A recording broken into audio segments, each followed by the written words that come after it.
So I've personally gotten a lot of value out of Chase credit cards due to the flexibility for the points that I'm earning, the welcome bonuses, the partnership for great co-branded credit cards as well, and then upgrade and downgrade paths that make it easy to go upstream or downstream whenever you want to. But even though there are a lot of positives and reasons to love Chase credit cards, there are some negatives and traps that you can fall into as well, which can cause you to miss out on getting additional points, miss out on higher redemption opportunities, and overall just cause you to get denied on Chase credit card applications as well. So in this video, I'm going to go over 7 Chase credit card mistakes that you need to try to avoid, including some common mistakes that I've personally made. So as always, we're just gonna hop right into the video, but really quick before I do that, if you do enjoy videos just like this one, then do me a huge favor and hit that like button and subscribe down below because it's a free and easy way to help support my channel. So the first Chase credit card mistake that you need to try to avoid is to not start your credit card journey by starting with Chase credit cards. So before you even start applying for Chase credit cards, you want to start by building some credit history,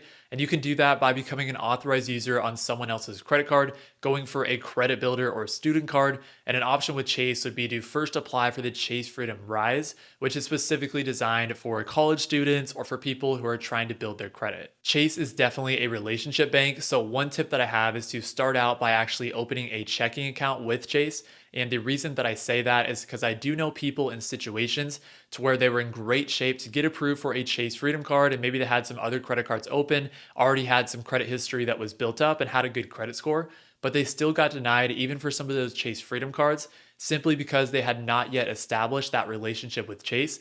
And then I do know situations where it's the other way around, and maybe they're pretty early in their credit card journey, but they started out by opening a checking account, and then they got approved for the Chase Freedom cards, again, because of that relationship building aspect. But once you are able to build up a little bit of a credit history and hopefully establish a relationship with Chase as well, I think it's a mistake for your next few credit cards to not be Chase credit cards. To speak on my own experience, I did start out by getting Chase Freedom cards, the Freedom Unlimited and the Freedom Flex, as 2 of my first 5 credit cards. But the problem is, after I got those Freedom cards, I also chased some bonuses on Hilton credit cards as well. And because of that, I ended up being at 524 before I got the Sapphire Preferred, which ultimately meant that I was locked in Chase jail, and I ended up being so for about a year. And the problem with that is that I had a limitation because I had these Chase points sitting in my account, but since I didn't have a Chase travel card or a higher upside card, I wasn't able to actually use those for any travel redemptions, and basically just had to have them sit on the back burner until I got the Sapphire Preferred in the future. So this was a mistake because I had travel redemptions that I wanted to make, but I wasn't able to make them, again, because I didn't have that travel partner capability, and I didn't just want to cash out my points at 1 cent per point. So I would say that in a perfect scenario, the best way to go is to start with the Chase Freedom cards, but then shortly after that, go for your higher upside Chase travel card. So whether that be the Sapphire Preferred, the Sapphire Reserve, or the Ink Preferred, it doesn't really matter, just whatever fits your lifestyle, but being a card that gives you that higher travel upside capability is going to be important to make sure that you do before you get locked in Chase jail and make the same mistake that I did, which is putting restriction on yourself to be able to make those travel redemptions. So this pretty much leads me into the next Chase credit card mistake that you want to try to avoid, which is not paying attention to Chase's rules. So when you think about Chase rules, probably the first thing that would come to mind would be the Chase 524 rule, which again relates to mistake number 1, which I personally made, which is that I got myself locked in Chase jail over 524 because I didn't start with Chase. But to give you an overall explanation for what the Chase 524 rule even means, for those of you who are unfamiliar, the Chase 524 rule essentially means that Chase will not approve you for any Chase credit cards if you've opened 5 or more personal credit cards, and that can be from any issuer over the past 24 months. So if you're on a Chase credit card application and let's say that you get denied, sometimes there is an opportunity to speak with the reconsideration line and see if they can reverse their decision. And sometimes that could actually happen if it's because of too many inquiries or something that's a little bit subjective and maybe you can argue a little bit. But unfortunately, 524 is something you need to pay attention to because it can't really be argued. It's just basic data. So a lot of times it's pretty tough to actually get any sort of reversal, and you're out of luck if you get denied because you just didn't pay attention to 524. Sometimes Chase does relax the 524 rule. So especially towards the end of the year, there are a lot more data points of people getting approved for Chase credit cards over 524. Or maybe you just need to talk to a guy like Sledge who consistently makes that happen. I personally don't have a ton of experience with this, but I know Sledge, for instance, consistently gets approved for Chase credit cards over 524. So that would be a good guy to talk to if you want to learn more about that. In addition to the 524 rule, there are a couple other Chase credit card rules that you want to pay attention to. So there's the 48-month rule, which essentially means you can get one Sapphire bonus every 48 months. And what that basically means is that every 4 months, one strategy you can do is to downgrade your Sapphire card to a Chase Freedom card, and then apply for another Chase Sapphire card to be able to get another bonus. Another rule in addition to that is what kind of coincides with that rule as well, which is the one Sapphire rule. So what that means is you can only have one Chase Sapphire card at a time. So you can't have the Sapphire Preferred and the Sapphire Reserve simultaneously. Instead, you have to choose one, which makes it really important to understand whether the Sapphire Preferred or the Sapphire Reserve is going to work best for your own situation. And this naturally brings me into the third Chase credit card mistake that you want to make sure that you avoid, which is picking the wrong Chase Sapphire card. So again, the reason that picking the right Chase Sapphire card is important is because of the one Sapphire rule. So you can only have one Chase Sapphire card at a time, and it's not a clear-cut black and white decision. There are a lot of factors to actually consider. So I'm going to give a high-level overview of the similarities and differences on the Chase Sapphire Preferred and Chase Sapphire Reserve to help you understand what decision you should make. So the Chase Sapphire Reserve is the more expensive card. It has a $550 annual fee, but then you do get a $300 annual travel credit that can help to cut into that fee. On the Sapphire Preferred, it's a $95 annual fee, but then you do get a less valuable credit. It's a $50 hotel credit when you book a hotel through the Chase Travel Portal. Both the Chase Sapphire Preferred and the Chase Sapphire Reserve are going to get the same access to Chase's travel partners, but then the Sapphire Reserve is going to get a higher redemption rate when you book travel through the Chase Travel Portal. So the Sapphire Reserve gets 50% higher redemption value, and the Sapphire Preferred gets 25% higher value. So in my opinion, there's two main reasons to go with the Chase Sapphire Reserve instead of the Chase Sapphire Preferred. And the first reason is if you have a Chase Sapphire lounge at your home airport, and so you'd be able to take advantage of added value through lounge access. And the second reason is if you travel domestically really frequently, or in general are just able to take advantage of that higher redemption rate through the Chase Travel Portal. Maybe you just value the consistency and simplicity of getting that higher value, but a lot of times that takes place with domestic travel. And then of course, if you really care about some of those travel protections with the Sapphire Reserve as well, then that can also play a factor in your decision. However, if neither of those two factors apply to you, so you don't have a Sapphire lounge at your home airport and you don't travel domestically that frequently, then I think most people should probably just go with the Sapphire Preferred. So in my experience, I have the Sapphire Preferred and don't plan to go for the Sapphire Reserve in the future. And I try to prioritize international travel whenever I can. So I'm typically just transferring my points out to travel partners instead of taking advantage of the higher redemption rate through the Sapphire Reserve. There are some situations to where maybe you don't go for either of the Chase Sapphire cards and instead you go with the Ink Preferred because you prioritize business credit cards, and in general, the Ink Preferred has a lower annual fee, but then some additional value, so like 3x back on travel and the highest welcome offer that is available. So the next Chase credit card mistake that you want to try to avoid is not getting the highest welcome offers that are available. Chase credit cards typically have a lot of welcome offer fluctuations in terms of those offers changing throughout the year. So in a lot of cases, you want to strike when the iron is hot and get the best bonuses that you possibly can. I totally understand following your credit card roadmap and keeping in mind some of the other rules and mistakes that we've already discussed. So making sure that you're starting with Chase and keeping in mind your 524 status.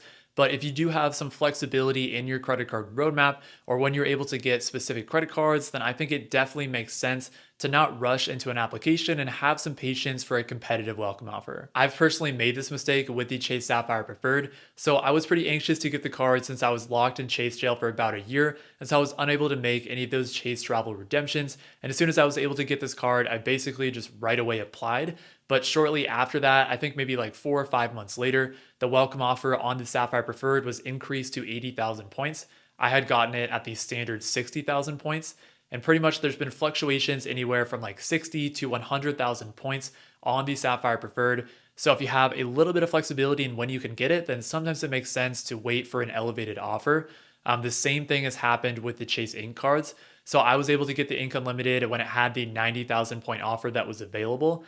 Now the offer is back down to a total of 75,000 points, but I plan to get the Ink Cash as well. And I'm basically just waiting for the right time. So when that 90,000 point offer comes back, which I do have confidence that it will, that's going to be when I strike and go get that card as well. And of course, there's other Chase credit cards that have fluctuations as well. So like the Marriott Bonvoy Boundless typically fluctuates from like 3 to 5 free night awards. And I would say that in almost all cases, if you have a little bit of flexibility and it's not like you have to get that card at an exact moment, then a lot of times you want to wait for that 5 night free offer to come back, because again, you're just missing out on 2 free nights by not having a little bit of patience. Luckily, unlike American Express, where there's lifetime language on a lot of their welcome offers, so technically you're not supposed to be able to get them more than once. With Chase, you can get the welcome offers multiple times. So with the Chase Ink cards, you could apply for them as a sole proprietor and then also under your LLC if you have one. And then for the Chase Sapphire cards, again, with the 48-month rule that I discussed earlier, you can basically get a new welcome offer on a Chase Sapphire card every 4 years. Even in the worst case scenario, so let's say that you apply for the Chase Sapphire Preferred and get a 60,000 point offer, and then Chase decides the next week to increase that offer to 80,000 points. You might be slamming your hand on the ground and really mad, but one thing that you can do is you can ask them for a welcome offer match. So sometimes within 90 days, if you get the card, then within that 90-day period, they decide to increase the welcome offer. You can ask them to match that higher offer, and sometimes they will. So you'll be able to get an additional 20,000 points that's added to your account. The next Chase credit card mistake that you want to avoid is not getting, or maybe just not having awareness about Chase co-branded credit cards. So when people typically think about Chase, they think about the Chase Freedom cards, the Chase Trifecta, the Sapphire cards, and things like that. And I do advise that that's typically where it's best to start, but there are a lot of co-branded credit card opportunities as well with Chase that sometimes can be valuable cards. So essentially what the co-branded credit cards mean is that Chase has partnered with different hotel brands and different airline brands. And then basically what happens is that card is issued by Chase, but a lot of times we'll earn the points currency of that partnership. So as an example, the Chase World of Hyatt card is a co-branded Chase Hyatt card. And so it's issued by Chase, but it earns Hyatt points when you spend on it. So in terms of some of your available co-branded credit card options, like I said, there's hotel cards like the Chase World of Hyatt, and then also cards like the IHG Premier or Marriott Bonvoy Boundless. So if you do have loyalty to one of those hotel brands and you have interest in getting one of those cards for elevated status or free nights or anything like that, then that could be a good opportunity for you. Chase also has co-branded airline cards with both United and Southwest. So a lot of times I like the transferable points currencies of a card like the Sapphire Preferred over one of these co-branded cards. But again, this is more so if you have loyalty to one of these travel brands, then earning their points currency and their benefits could actually make a lot of sense for you. The next Chase credit card mistake that you want to avoid is not picking the right travel partners. I have Chase's travel partner list pulled up right here, and as you can see, there are a significant amount of airline partner options. So that includes international airlines as well as domestic partners like United and Southwest. And in general, some transfer partners are just better than others. So the most popular and talked about travel redemption with Chase's travel partners is going to be to transfer your Chase points out to Hyatt. And I know this does get beaten into the ground and talked about so much, but in general, Hyatt points are really valuable and the point value is high. So you can typically get usually over 2 cents per point for a lot of those redemptions. And if you're looking for a hotel redemption, especially a higher end one, then this is a good route to take. I also really like Aeroplan because there is a lot of flexibility with the options that you'll have to utilize Star Alliance partners.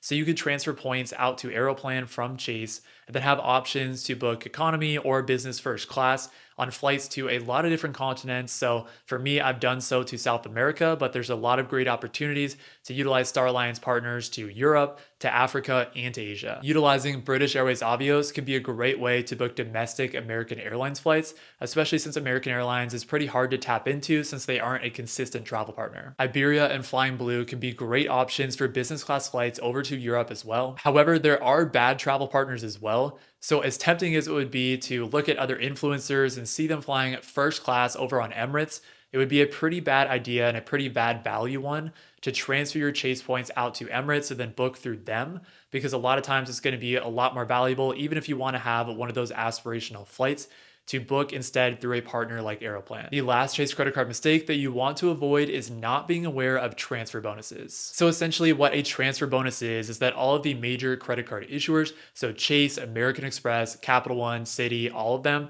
will offer some sort of transfer bonuses, which essentially means that you transfer points over from one of those issuers to a specific travel partner, and then they'll give you an added bonus to do so. So as an example, if Chase was offering a 25% transfer bonus to Aeroplan, if you were to transfer 100,000 Chase points over to Aeroplan, you would not get 100,000 points, which is the typical transfer ratio, but instead you get 125,000 points with the transfer bonus. As an example, I transferred my Chase points over to Aeroplan with a 25% transfer bonus, and transfer bonus aside, I did that to be able to book business class flights over to Panama.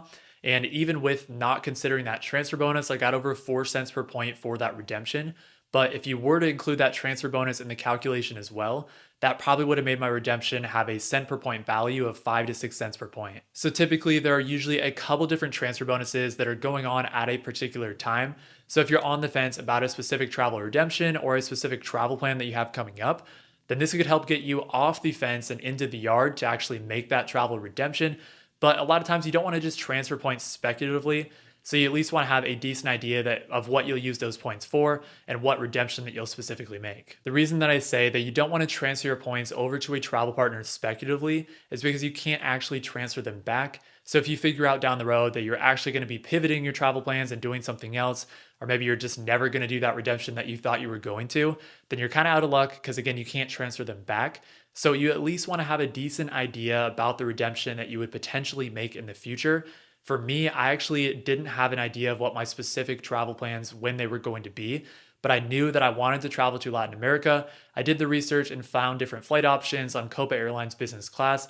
I knew that was a potential thing that I was going to do in the future. So even though I didn't have my dates nailed down, I knew that it was going to happen in the next couple of years, and that's why I took advantage of the transfer bonus. In general, I think it's a mistake to not be aware of your transfer bonus options because again, if you're on the fence about a redemption or you know that you're going to make a travel redemption at sometime in the next year or two and you just don't know when that's going to be, but you know it's going to happen, then it's always a good idea to know what your options are because this is going to allow you to get a little bit more value than you otherwise would have gotten. But in conclusion, I am a big fan of Chase credit cards, and I think they provide the perfect combination of travel upside and also point flexibility. And as I explained in this video, even though there are a lot of things to love about Chase credit cards, there are some mistakes and pitfalls that you can fall into that you want to avoid if you can. And even though I do love Chase credit cards, I am avoiding Chase's highest tier card, the Sapphire Reserve.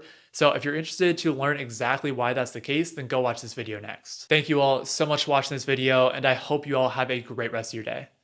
Peace.